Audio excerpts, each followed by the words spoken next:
Hello बच्चों, एक बार फिर मैं आलोक कुमार आप सभी का आलोक फिजिक्स क्लास में स्वागत करता हूं। जैसा कि हम लोगों ने पिछले क्लास में बच्चों गुरुत्वाकर्षण के संदर्भ में पलायन वेग को पढ़ा था और उससे संबंधित हम लोगों ने जानकारी प्राप्त किया था बच्चों। तो चलिए आज उसी क्लास को हम लोग आगे बढ़ाते हैं बच्चों और जानने का प्रयास करते हैं बच्चों कि भारहीनता क्या होता है, वेटलेसनेस क्या होता है। आज हम लोग उसी टॉपिक्स पे विचार करेंगे। तो मैं सबसे पहले आप लोगों को बता देता हूँ कि भारहीनता क्या होता है बच्चों। तो चलिए मैं उसका पहले परिभाषा लिख देता हूँ। भारहीनता, जिसको हम लोग वेटलेसनेस भी कहते हैं बच्चों, है ना।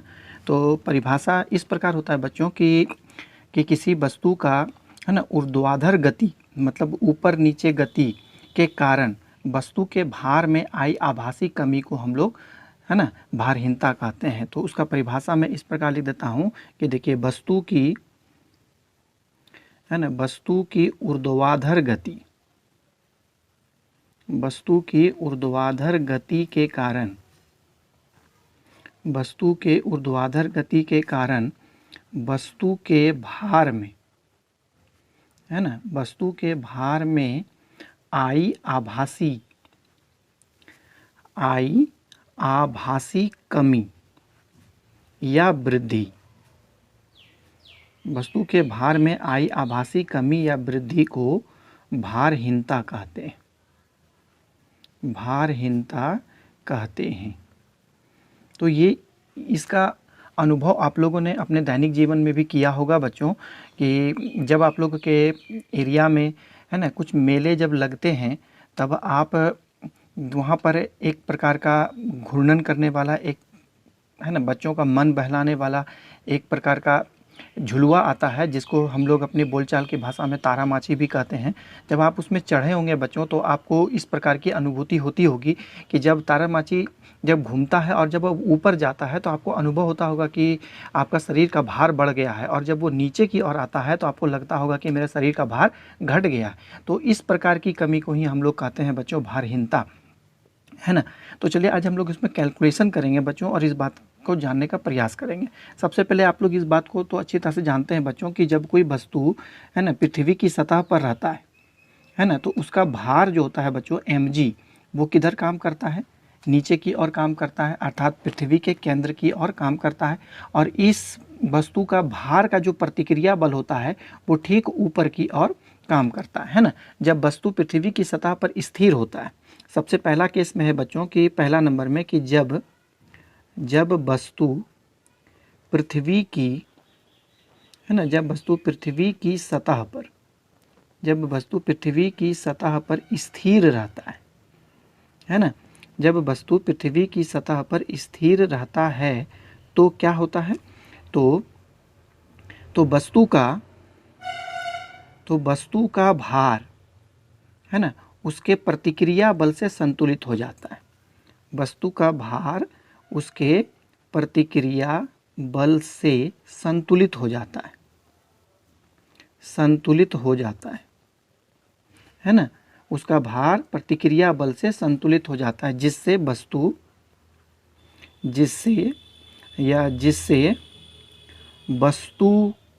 है ना, वस्तु अपना भार अनुभव नहीं कर सकता है, जिससे वस्तु अपना भार अनुभव नहीं कर सकता है, अनुभव नहीं कर सकता है, नहीं कर सकता है। तो हम लोग भी बच्चों पृथ्वी की सतह पर जब हम लोग खड़े रहते हैं तो हमारा भार जमीन की ओर मतलब अर्थात केंद्र की और पृथ्वी के केंद्र की ओर काम करता है और प्रतिक्रिया जस्ट ऊपर की ओर काम करता है, जिसके वजह से R बराबर mg हो जाता है ना। अर्थात ऊपर लगने वाला बल और नीचे लगने वाला बल दोनों संतुलित हो जाता है, जिसके वजह से क्या होता है, हमें अपना भार पता ही नहीं चल पाता है। तो ये तो पहला केस था बच्चों। अब दूसरा केस में हम लोग देखेंगे बच्चों कि कोई वस्तु जब ऊपर की ओर जब गति कर रही होती है ना, m द्रव्यमान का कोई वस्तु जब ऊपर की ओर गति कर रही होती है a त्वरण के साथ, तो उसका भार में किस प्रकार परिवर्तन आता है। तो चलिए हम लोग आज उसको देखने का प्रयास करते हैं। तो देखिए जब वस्तु, है ना, देखिए जब वस्तु a त्वरण से, जब वस्तु a त्वरण से ऊपर की ओर, है ना, जब वस्तु a त्वरण से ऊपर की ओर गति करती है ना, गति करती है तो क्या होता है। मान लेते हैं कि यही m द्रव्यमान का एक वस्तु है जो ए त्वरण से ऊपर की ओर गति कर रही है। अर्थात इस वस्तु का भार जो होगा बच्चों वो नीचे की ओर काम करेगा, जिसको हम लोग mg कहते हैं। भार का प्रतिक्रिया जो होगा बच्चों वो ऊपर की ओर काम करेगी, जिसे हम लोग R कहते हैं, रिएक्शन फोर्स कहते हैं। अर्थात जब यह वस्तु ऊपर की ओर काम कर रही है तो अर्थात इसका प्रतिक्रिया बल बड़ा होगा इसके भार से, तभी ना वस्तु ऊपर की ओर जा रही है। तो वस्तु पर लगने वाला परिणामी बल क्या होगा, तो यहाँ पे लिखेंगे कि ऊपर की ओर, है ना, ऊपर की ओर लगने वाला, ऊपर की ओर लगने वाला परिणामी बल क्या होगा, परिणामी बल, रिजल्टेंट फोर्स क्या हो जाएगा। तो हम लोग लिख सकते हैं कि R माइनस mg हो जाएगा, है ना, R माइनस mg। तो हम लोग इसको लिख सकते हैं, बल है तो F इंडिकेट कर दिए, F is equal to R minus mg। अब न्यूटन के हम लोग द्वितीय गति नियम से जानते हैं, न्यूटन के द्वितीय गति नियम से, न्यूटन के द्वितीय गति नियम से, न्यूटन का द्वितीय गति नियम क्या कहता है कि F is equal to ma, चूँकि वस्तु a त्वरण से ऊपर की ओर गति कर रहा है। तो हम लोग जान रहे हैं कि F is equal to ma होता है, इसको इक्वेशन नंबर 1 मान लेते हैं। ये वैल्यू को हम लोग समीकरण नंबर 1 में रख देंगे। तो लिखेंगे समीकरण 1 में, समीकरण 1 में F का मान रखने पर, F का मान रखने पर, समीकरण 1 में F का मान रख देंगे तो क्या मिलेगा हमको, ma is equal to R minus mg। That simplify, mg को हम लोग इधर कर देंगे बच्चों, तो R is equal to ma plus ये हो गया हमारा mg, है ना। अब देखिए हम लोग m को इसमें से कॉमन ले लेंगे, तो m को कॉमन ले लिए तो ये हो गया a प्लस जी। तो ये इक्वेशन है बच्चों, ये इक्वेशन आप देख रहे हैं, इसकी तुलना आप पृथ्वी पर स्थित किसी वस्तु के साथ करिए, स्थिर किसी वस्तु के साथ। मैंने अभी तुरंत थोड़ा देर पहले बताया कि जब कोई वस्तु पृथ्वी पर स्थिर रहती है तब उसका भार नीचे mg काम करता है और प्रतिक्रिया बल R काम करता है, अर्थात R is equal to mg हो जाता है, जिसकी वजह से वो अपना भार अनुभव नहीं कर पाता है। तो ये इस समीकरण का तुलना इसके साथ कीजिए, तो देखिए यहाँ पर R है, यहाँ पर भी R है, m है, लेकिन g के जगह पर a प्लस g आ रहा है। अर्थात हम कह सकते हैं कि वस्तु का जो गुरुत्व त्वरण है उसके मान में वृद्धि हो रहा है ए त्वरण के कारण, नहीं, वृद्धि होने के वजह से इसका प्रतिक्रिया बल बढ़ जाता है, अर्थात वस्तु भार ज़्यादा अनुभव करता है। आप देख रहे हैं कि इसका भार में ए त्वरण के कारण वृद्धि हो रही है। समीकरण से स्पष्ट है, हम लिख देते हैं कि देखिए समीकरण से स्पष्ट है ना, समीकरण से स्पष्ट है कि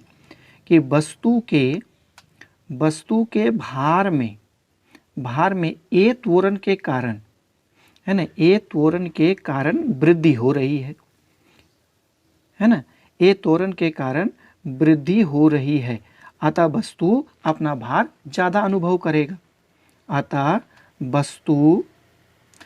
वस्तु अपना भार ज़्यादा अनुभव करेगा, ज़्यादा अनुभव करेगा।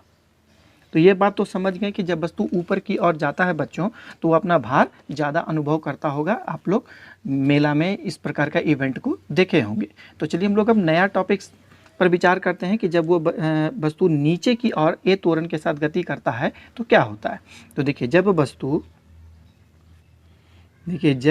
वस्तु ए त्वरण से, है ना, जब वस्तु ए त्वरण से नीचे की ओर गति करता है, नीचे की और गति करता है, ए त्वरण से नीचे की ओर गति करता है तो क्या होता है। मान लेते हैं कि ये m द्रव्यमान का वस्तु है ना, इसका भार नीचे की ओर mg काम कर रहा है और प्रतिक्रिया बल R, और ये ए त्वरण से नीचे की ओर गति कर रहा है।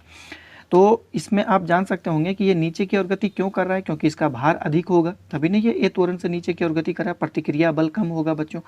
तो यहाँ पे लिखेंगे कि वस्तु पर लगने वाला परिणामी बल क्या हो जाएगा इस स्थिति में कि वस्तु पर लगने वाला या नीचे की ओर, है ना, नीचे की ओर वस्तु पर, है ना, वस्तु पर लगने वाला, नीचे की ओर वस्तु पर लगने वाला परिणामी बल, लगने वाला परिणामी बल क्या होगा, परिणामी बल, that means F is equal to mg बड़ा है बच्चों, तो यहाँ लिख सकते हैं कि mg, है ना, माइनस और ये हो जाएगा R। तो न्यूटन के द्वितीय गति नियम से मैंने अभी लिख दिया बच्चों कि F बराबर ma होता है, क्योंकि ये a त्वरण से नीचे की ओर जा रहा है। तो F का वैल्यू यहाँ पे रखेंगे, तो ये मिल गया मेरा ma is equal to mg minus यहाँ पर हो गया बच्चों r। चलिए समीकरण को हल करेंगे तो r को इधर कर देते हैं बच्चों और ma को उधर कर देंगे, तो r इधर आ गया, mg और ma को इधर कर दिए। इसमें से हम लोग क्या करेंगे, है ना, m को कॉमन ले लेंगे तो ये हो जाएगा g माइनस a।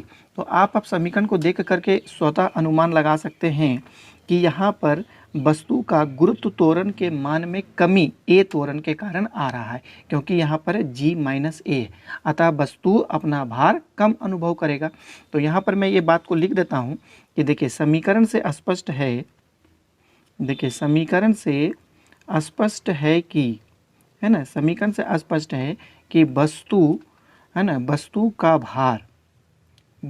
भार a त्वरण के कारण, है ना, वस्तु का भार a त्वरण के कारण कम हो रहा है ना, कम हो रहा है। अतः वस्तु अपना भार कम अनुभव करेगा।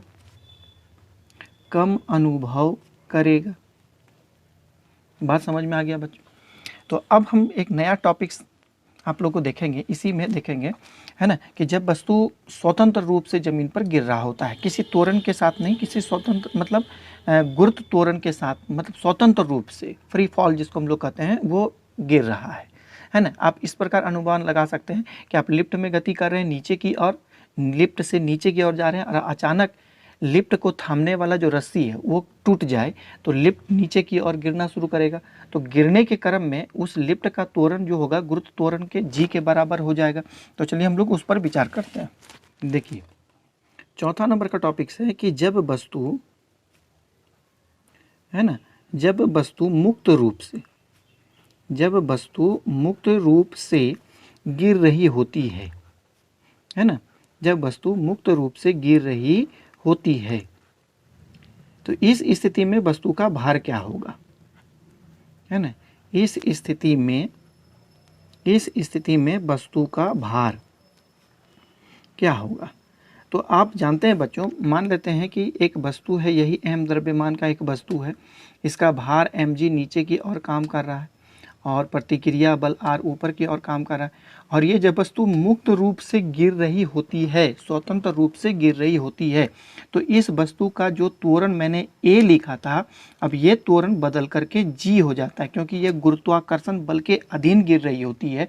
अर्थात इस वस्तु में जो त्वरण उत्पन्न होगा वो गुरुत्व त्वरण के बराबर होगा, अर्थात जो इस वस्तु में जो त्वरण उत्पन्न होगा वो गुरुत्व त्वरण g के बराबर होगा। तो अभी मैंने एक समीकरण आप लोगों को बताया था कि जब वस्तु नीचे की ओर गिर रही होती है तो r is equal to m, और क्या लिखा था, g माइनस a। नीचे की ओर गिर रही वस्तु, है ना, का भार का समीकरण इस प्रकार मैंने अभी तुरंत निकाला था बच्चों, आप लोगों ने भी देखा था। तो अब इस समीकरण में कुछ करना नहीं है, तो यहाँ पर ये समीकरण तब लागू हुआ था कि जब वस्तु a त्वरण के साथ नीचे की ओर गिर रही थी। अब स्वतंत्र रूप से जब गिरेगी तो यह a त्वरण g में बदल जाता है। तो अब मैं यहाँ पर a का मान g पुट करके देखता हूँ कि क्या होता है ना। यहाँ पर हो गया g माइनस जी, तो r is equal to m into g में g माइनस हो गया 0, तो r इज इक्वल टू 0 हो गया, अर्थात प्रतिक्रिया बल शून्य हो जाता है। प्रतिक्रिया बल शून्य होने का मतलब है बच्चों कि उस वस्तु का भार शून्य हो गया, है ना, वस्तु का भार हो शून्य है, जिसके वजह से प्रतिक्रिया बल कब शून्य होगा, जब वस्तु का भार शून्य होता है। तो प्रतिक्रिया बल शून्य होने की स्थिति यह बतलाती है कि इस स्थिति में वस्तु का भार शून्य है ना, प्रतिक्रिया बल शून्य है। देखिए प्रतिक्रिया बल शून्य है इज इक्वल टू शून्य का अर्थ क्या है, का अर्थ है कि वस्तु का भार शून्य है, वस्तु का भार शून्य है ना, वस्तु का भार शून्य है ना। अर्थात कोई भी वस्तु जब स्वतंत्र रूप से गिर रही होती है तो इस स्थिति में वस्तु का भार शून्य होता है, वस्तु कोई भी प्रकार का भार का अनुभव नहीं करता है ना। आप इसका अनुभव भी कर सकते हैं, है ना। आप छोटी सी दीवार पर चढ़े जाइए, ज़्यादा बड़े दीवार पर नहीं चढ़ना है, छोटी सी दीवार पर चढ़ करके वहाँ से आप जंप करिए और गिरने के दौरान आप अनुभव करके देखिए कि हमारा शरीर का भार क्या है ना? आपको लगेगा कि हमारा शरीर का कोई भार ही नहीं है, शून्य है। तो ये अवस्था जो है इस बात को प्रदर्शित करता है बच्चों। तो इसे आप लोग अच्छी तरह से समझने का प्रयास करिए। तो ये 4 टॉपिक्स आप लोग पिछले कक्षाओं में भी पढ़ चुके होंगे और यहाँ पर भी 11th क्लास में छोटा सा टॉपिक्स है, क्योंकि हमको उपग्रह के बारे में इसके जानना है बच्चों। क्योंकि उपग्रह में जब भी हम लोग जाते हैं बच्चों, या साइंटिस्ट या वैज्ञानिक वहाँ पर जाते हैं, तो आप लोग अक्सर देखते होंगे कि वहाँ पर वो उड़ता हुआ नज़र आता है। आखिर वह उड़ते क्यों हैं, है ना? उड़ने का कारण यह है कि वहाँ पर वो अपना भार का अनुभव नहीं कर सकते हैं। उनका भार का अनुभव नहीं करने का कारण भी यही है कि पृथ्वी उसे अपनी ओर खींचती है। तो वो जब पृथ्वी उसे अपनी ओर खींच रही होती है, जब वो उपग्रह पर रहते हैं, है ना, और जब पृथ्वी उसे अपनी ओर खींचती है बच्चों, है ना, अपनी ओर जब खींचती है तो वो गिरने की अवस्था में होते हैं। तो गिरने की अवस्था के कारण उसमें त्वरण कितना उत्पन्न हो जाता है, जी, जिसके वजह से उसका प्रतिक्रिया बल शून्य हो जाता है और उपग्रह पर वो भारहीन अनुभव करते हैं, जिसके वजह से वो उड़ता हुआ अनुभव होता है। तो आज हम लोगों को उसी के बारे में चर्चा करना है बच्चों कि उपग्रह किसे कहते हैं, उपग्रह आखिर पृथ्वी के चारों ओर चक्कर क्यों लगाते हैं, अर्थात इसका जो कैलकुलेशन होगा वो तो मैं नेक्स्ट क्लास में करूंगा। लेकिन आज मैं आप लोगों को अच्छी तरह से ये बात समझा देना चाहता हूं कि उपग्रह पृथ्वी के चारों ओर चक्कर क्यों लगाते हैं, है ना। आखिर उपग्रह पृथ्वी से अधिक ऊंचाई पर स्थित है, तो वो गिरते क्यों नहीं है, वो पृथ्वी के चारों ओर चक्कर क्यों लगाते हैं, इसके बारे में आज मैं आप लोगों को समझाना चाह रहा हूँ। आप लोग उपग्रह तो जनरली जानते होंगे कि पृथ्वी के सतह से एक निश्चित ऊंचाई पर, है ना, स्थित किसी कक्षा पर स्थिर रह करके पृथ्वी के चारों ओर चक्कर लगाने वाले किसी भी ऑब्जेक्ट को, किसी भी पदार्थ को हम लोग उपग्रह कह सकते हैं या कहते हैं। तो यहाँ पर मैं उसका परिभाषा पहले लिख देता हूँ। देखिए, पृथ्वी की सतह से किसी निश्चित ऊंचाई पर, पृथ्वी की सतह से किसी निश्चित ऊंचाई पर, है ना, अपनी कक्षा में स्थिर रहते हुए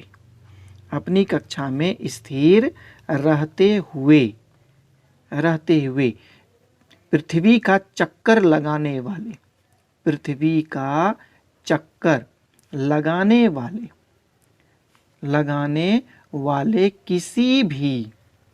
किसी भी पदार्थ या वस्तु, लिख देते हैं, किसी भी वस्तु को उपग्रह कहते हैं, है ना, उपग्रह कहते हैं। कोई ज़रूरी नहीं है कि उपग्रह कोई मशीन ही हो, है ना, कोई एक कंप्यूटर ही हो या कोई सैटेलाइट, है ना, जो साइंटिस्ट बना करके भेजते हैं, है ना, वो नहीं, कोई भी ऑब्जेक्ट, चाहे वो छोटा आकार में छोटा हो, चाहे वो बड़ा हो, हम लोग सबको उपग्रह कहते हैं, क्योंकि वो पृथ्वी का चक्कर लगा रहा है। पृथ्वी की सतह से किसी निश्चित ऊंचाई पर अपनी कक्षा में स्थिर रहते हुए पृथ्वी का चक्कर लगाने वाले किसी भी वस्तु को हम लोग उपग्रह कहते हैं। तो यहाँ पर एक बात में आप लोगों को कन्फ्यूज़न हो रहा है बच्चों। हम जानते हैं कि अपनी कक्षा में स्थिर रहने से क्या तात्पर्य। मान लेते हैं कि वस्तु, ये एक पृथ्वी है, ये क्या है, अर्थ है, ये एक पृथ्वी की सतह से किसी निश्चित ऊंचाई पर कोई एक वस्तु है। तो ये वस्तु जो पृथ्वी का चक्कर लगाएगा, और इस स्थान को, इस रास्ता को हम लोग कक्षा कहते हैं। क्या कहते हैं, ऑर्बिट, कक्षा कहते हैं। तो स्थिर मतलब इस कक्षा में ही वो बने रहे। ये नहीं कि आज वो इस कक्षा पे चक्कर लगाया, थोड़ा सा कल नीचे हो जाए फिर चक्कर लगाए, परसों थोड़ा सा ऊपर होकर के चक्कर लगाए, ऐसा नहीं है ना। वो अपनी कक्षा पर स्थिर बने रहे और पृथ्वी का चक्कर लगाए। इसी को कहा जाता है कि अपनी कक्षा में स्थिर रहते हुए पृथ्वी का चक्कर लगाने वाले किसी भी ऑब्जेक्ट को हम लोग उपग्रह कहते हैं, सैटेलाइट कहते हैं। अब हम लोग यहाँ पर बात करते हैं बच्चों ये कि आखिर उपग्रह किसी निश्चित कक्षा में चक्कर क्यों लगाती है। आखिर हम लोग किसी वस्तु को ऊपर की ओर फेंक देते हैं तो वो पुनः धरती पर गिर जाती है, लेकिन उसे एक निश्चित ऊंचाई तक, अर्थात 36,000 किलोमीटर की ऊंचाई तक ले जाने पर आखिर वो पृथ्वी का चक्कर क्यों लगाने लगती है, पृथ्वी की सतह पर क्यों नहीं गिरती है, इसके बारे में आज हम लोग चर्चा करते हैं बच्चों। देखिए, उपग्रह है ना, पृथ्वी का चक्कर क्यों लगाती है। उपग्रह पृथ्वी का चक्कर क्यों लगाती है, उपग्रह पृथ्वी का चक्कर क्यों लगाती है, इसके बारे में आज हम लोग चर्चा करेंगे। तो सबसे पहला बात है बच्चों, देखिए, मान लेते हैं कि मैं एक पृथ्वी बनाता हूँ, ये एक पृथ्वी है और एक इस पृथ्वी पर आप लोग अनुभव करिए बच्चों कि इसमें इतनी ऊंची इमारत है या मीनार है कि इस मीनार जो है इसकी ऊंचाई हमारे वायुमंडल से भी ज़्यादा है ना। इस मीनार की ऊंचाई हमारे वायुमंडल से भी ज़्यादा है। इस मीनार की ऊंचाई आप समझ पा रहे हैं कि ये एक पृथ्वी है हम, है ना, और इस पृथ्वी पर एक मीनार है, टावर है ना, और इसकी ऊंचाई हमारे वायुमंडल से भी ज़्यादा है।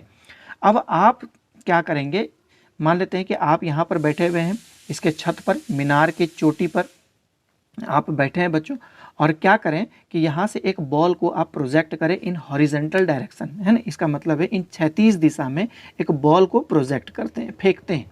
तो बॉल को आप कम ही बेग से फेंकिए, ज़्यादा बेग से स्टार्टिंग में फेंकने की जरूरत नहीं है।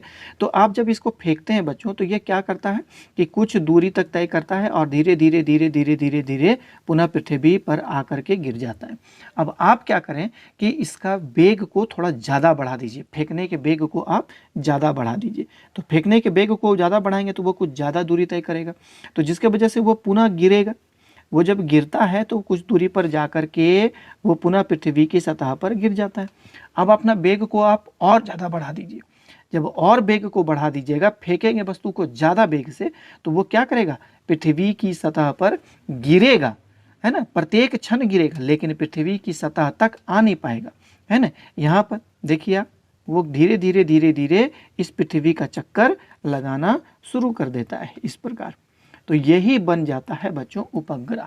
जब आप उसे कम वेग से फेंकेंगे तो वो सतह पर आ जाएगा, है ना। इसी वेग को ना हम लोग पलायन वेग कहते हैं बच्चों। इससे पहले वाले टॉपिक्स में हम लोगों ने पढ़ा था कि वह न्यूनतम वेग जब किसी वस्तु को दिया जाता है तो वह पृथ्वी के गुरुत्वाकर्षण क्षेत्र से बाहर चला जाता है ना, उसको हम लोग पलायन वेग कहते हैं। तो इसी वेग है, वेग का मान कम रहने पर पृथ्वी उसे अपनी ओर खींच लेती है, लेकिन एक निश्चित वेग जब उसे दिया जाता है तो वह पृथ्वी पर वापस नहीं आ पाता है। अर्थात वो वापस तो आने की कोशिश करती है लेकिन वो गिर नहीं पाती है। अर्थात यहाँ तक आती है ना, फिर वो फिर चक्कर लगा जाती है, फिर यहाँ पर भी आती है, सोचता कि पृथ्वी की ओर गिरेंगे तो गिरने के लिए आगे बढ़ती है, तो वो फिर आगे बढ़ जाती है। इस प्रकार एक पूर्ण चक्कर कंप्लीट होता है और वो उपग्रह का निर्माण कर लेता है।